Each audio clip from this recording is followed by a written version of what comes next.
নমস্কার বন্ধুরা, আশা করি আপনারা সবাই ভালো আছেন। আজ আমি বানাবো মেথি শাকের পাকোড়া রেসিপি। তো এর জন্য মেথি শাক নিয়েছি এক আটি, নিয়ে ভালো করে ধুয়ে জল শুকিয়ে নিয়েছি। এবার কেটে নেব, অল্প বড় বড় করে কেটে নেব। এবার মেথি শাকগুলি কেটে নিচ্ছি, বেশি মিহি করে কাটবো না। জল থাকলে পাকোড়া ভালো হবে না। মেথি শাকে কাটা হয়ে গেছে। এবার দিয়ে দিচ্ছি 1 চামচ আদা কুচি, 4টি কাঁচা লঙ্কা কুচি, তারপর 1 বাটি বেসন,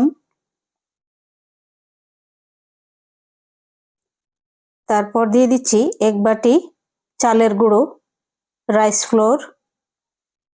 এবার নিয়ে নিচ্ছি অল্প একটু খাওয়ার সোডা 4 ভাগের 1 ভাগ, হিং আধা চামচ, কাশ্মীরি লাল লঙ্কা আধা চামচ, হলুদ আধা চামচ, লবণ আধা চামচ, আর 4 ভাগের 1 ভাগ একটু হিং নিয়েছি, আর খাওয়ার সোডা 4 ভাগের 1 ভাগ।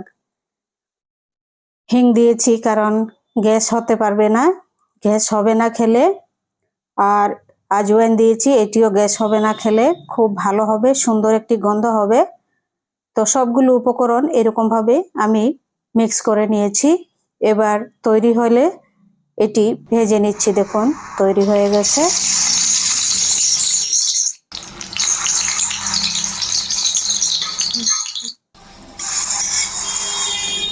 অল্প একটু সাইডগুলি অল্প এরকম ভাবে আমি পাল্টে দিচ্ছি।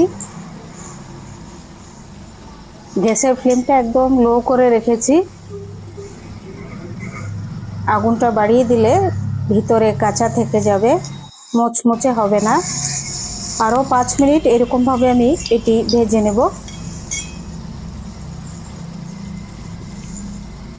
5 মিনিট পর দেখুন ভাজা হয়ে গেছে, কত সুন্দর, একদম মুচমুচে হয়েছে। ঢেলে নিচ্ছি এবার একটি বাসনে।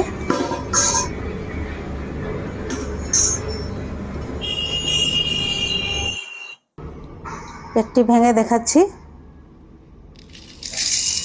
দেখুন একদম মুচমুচে হয়েছে মেথি পাকোড়া। জানি না কি কারণে মেথি শাকে আজকাল তেতো নেই, মিষ্টি লাগে। তো আপনাদের যদি রেসিপিগুলো ভালো লেগে থাকে, চ্যানেলটি সাবস্ক্রাইব করবেন, লাইক করবেন, শেয়ার করবেন, কমেন্ট করে জানাবেন কেমন লেগেছে মেথি শাকের পাকোড়া রেসিপি। আর অবশ্যই এরকম বানিয়ে খেয়ে দেখবেন, অসাধারণ লাগে, তেতো লাগবে না, একদম মিষ্টি। সঙ্গে সঙ্গে কেটে এরকম বানিয়ে নেবেন।